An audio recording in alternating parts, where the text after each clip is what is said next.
kabs, ito nga pala yung ganap ko sa araw na 'to. Ako nga pala ay magawa ng breakfast ng aking amo. Yun lang yung aking gagawin, maggawa lang ako ng fall or beans. Yun aking lulutuin kasi ilalagay lang naman nila yan sa tinapay. Puwede naman siya kahit hindi na siya gigisahin at kung hindi ay puwede na rin siya ay ma-microwave. Ako lang yung nagawa ng gaganyan kasi nga naka-stock siya sa lata. Para naman maganda yung pagkaluto niya kasi hindi natin masasabi. Minsan kasi umaabot yan dito ng mga ilang buwan, naka-stock diyan kasi nga bihira lang kami nagluluto ng mga ganyan. At yan nga pala, siyempre gigisahin natin yan, titimplahan na lang natin ng panibago. Oo, may timpla na yan, pero pwede naman natin dagdagan ng timpla.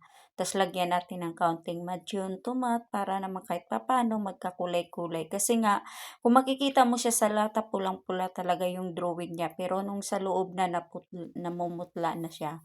Kasi nga, naka-stack na siya. At yan ay pagkatapos niyan, inahain ko muna siya. Itatabi ko lang muna kasi nga magluluto muna ako ng itlog. Yan lang yung kakainin nila ng aking amo. Yan lang ay papartner nila sa tinapay at saka siyay. Di ba? Madali lang yung mga breakfast nila dito basta makabisado mo rin. At saka pwede naman kahit yung pagluluto mo ng pool, kunting painit lang, hain agad. Kung hindi, microwave. Basta, paraan-paraan na lang yan kung ano, basta ako. Yan lang yung ginagawa ko, yung iniinit lang. Ayan nga pala yung ginagawa kong itlog. Yan ay natapos na. Lagyan ko lang siya ng cheese sa ibabaw.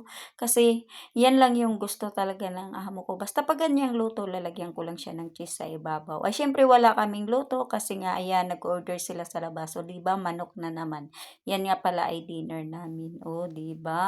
Yan nga pala ay tinatawag na broasted or fried chicken. Okay, kain tayo. Bye! O, di ba? Ayan na.